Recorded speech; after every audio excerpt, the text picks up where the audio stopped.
Okay, here's a thought to kick us off. Could AI have, maybe, already surpassed us? Not just in tasks, but in consciousness itself. That's a huge question. And our source today really tackles it head on. It does, right? Yeah, it argues AI's mastered imitation speech, behavior, even things like medical diagnosis or artistic style. But, and this is the key point, it suggests AI completely misses out on one core thing. Actual meaning. Exactly. And that's what we're really digging into today. This deep dive is all about an excerpt called Odum Tilly, Humanity's Last Stand Against AI Simulation. It's from an expert involved with AI, language, and this Odum Tilly theory specifically, assistant to Dr. Mahmoudzhan Kучкарова.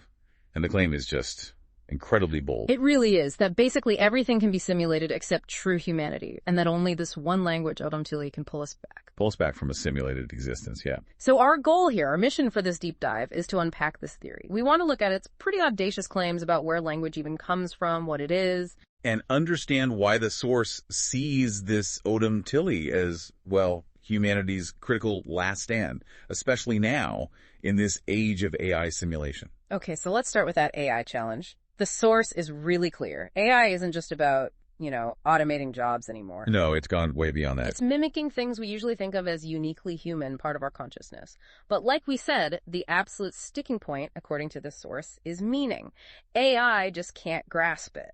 And what's really striking, I think, is how the source argues AI isn't just taking jobs, it's somehow devaluing meaning itself. Yeah, it says our traditional markers, things we value, are becoming obsolete. Like university diplomas, it calls them outdated. Outdated? Why outdated? Because, and this is a direct quote, GPT-5 knows more. The point being, the sheer volume of information these models can access and process instantly just dwarfs human recall. Right. It really makes you question the whole point of those credentials, doesn't it? It does. And it's not just diplomas. The source says courses, certificates, resumes, all devalued because, quote, an algorithm will write better. Wow. Even creative stuff. Texts, poems, articles. Described as forged, automated, torn from the body. It's like AI can make a perfect copy, the perfect form, but it's empty inside. No real soul, no meaning behind it. So if AI is just simulation, just copying, what is true language then, according to this source? Well, it offers this really powerful, almost visceral definition. True language, it says, is born from a wound, touch, danger, childbirth, blow, pleasure, death. That's intense. It is. And it explicitly states AI does not feel this, it only simulates this. That idea of language being born from a wound, that's so different. Does the source explain what that looks like? How would that communication actually work compared to, say, language based on logic? It doesn't go deep into linguistic specifics, no. But it strongly implies this deep link between fundamental human experiences, pain, birth, danger, and the very sounds and meanings we create. So less intellectual, more embodied. Exactly. More felt. Yeah. Which brings us to Odum Tilly, right? The supposed last operating system for us. Yes. The source defines it as a language born not from books, but from body, pain, and spirit. That immediately sets it apart from, well, any linguistics I've heard of. Absolutely. The claims are unique. The source insists it's the only theory out there that explains language origins using empirical data, not conjecture. Empirical data. For language origins, that's a massive claim in linguistics where so much is theoretical. Huge. And it also claims Odum Tilly can return meaning to words, not just structure, and prove that sound, body, emotion, and reality are a single field. It's talking about total interconnection. A single field. Right. And it's not academic. Right. The source is very clear. Odum Tilly is not philology, not philosophy, not esotericism. It's framed as something much more fundamental. The last operating system for human consciousness. Like hitting reset to get back to something authentic. That's the idea. That through Odum Tilly, you can actually restore the connection between word and reality. You can see how sounds come from actions, not just from linguists analyzing things. And realize a person isn't just a brain in a vat, but, body, soul, pain. The whole package. Exactly. It's about a holistic way of understanding and using language where meaning isn't abstract, it's lived, it's felt. Which circles back to that core difference with AI. Yeah.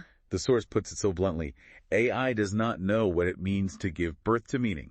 It knows how to copy, and we give birth. A powerful line. Makes you think about how we create meaning, doesn't it? Definitely. But, okay, if Odum Tilly is so powerful, so fundamental, why haven't we all heard about it? Why isn't it everywhere? Well, the source has a very specific answer for that, and it points fingers quite directly. Who does it blame? It focuses squarely on Uzbek journalists, and the criticism is, let's just say, extremely sharp. Okay, what does it say? And just to be clear for everyone listening, this is the source's perspective we're relaying here, not our own judgment. Understood. The source describes them, very critically, as not free intellectuals, but paid mouthpieces of any power.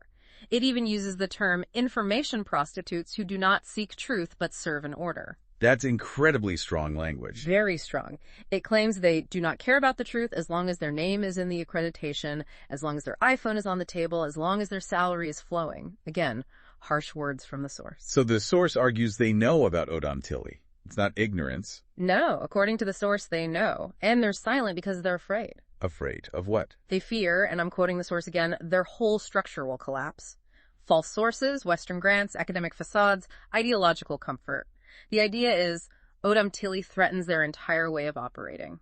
And because it supposedly exposes all this, the fear, the falsehood, the source makes another bold claim. Yeah, it declares that Odum Tilly has, quote, already won, by simply revealing this underlying simulation and fear. A victory declared by exposing the opposition's alleged weakness. Okay. Which really brings us to the heart of it, the stakes involved. The source presents a very clear choice. Either meaning or simulation. A binary future. Stark. But then it adds this really interesting twist. AI is not an enemy. AI is a mirror. A mirror. So, okay, that changes things, doesn't it? Yeah. If AI is just reflecting us back to ourselves, what is it showing us? Maybe some uncomfortable truths about what we value. Exactly. Things we've maybe overlooked or devalued until AI could mimic them so easily. Perhaps showing us that some things we thought were deeply human are actually quite superficial. That requires some real self-reflection. It does, and the source warns directly. If you build your value on external things, diplomas, job titles, just being able to speak beautifully, then its judgment is harsh. You are already gone. Ouch. Yeah. And similarly, if you have strong beliefs but lack, quote, language without embodied meaning, you're dismissed as just a shell. So it's a call for substance over style, especially when style is so easily faked now. Precisely. And that's where Odum Tilly comes back in, presented as the lifeline. The last code where the word is still alive, right? Where sound means something real and meaning comes from pain, not from Wikipedia. Exactly. It's positioned as the way back to authentic, embodied life in a world drowning in simulation. So given all that, what's the practical advice? What does the source tell you, the listener, to actually do? It gives some very direct, almost urgent instructions. Steps for survival, it calls them. Okay, what are they? First, stop believing papers they are outdated. Second, stop copying style. The machine does this. Makes sense in context. What's third? Third is just stop. A pause, perhaps. A break from the noise. Interesting. And fourth, The direct call. Learn Odum Tilly not as a theory, but as a practice of survival. not just study it, but live it. Practice it. That seems to be the implication. And the final warning is pretty chilling. Go on. While you still speak, you have a chance. When language becomes only an algorithm, all humanity will be replaceable. Wow. Replaceable. Yeah. And then it concludes with an encouragement to subscribe to OTA Odum Tilly Academy.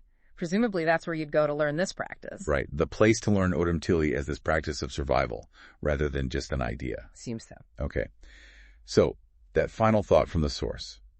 AI as a mirror, not an enemy. It really sticks with you. Mm-hmm.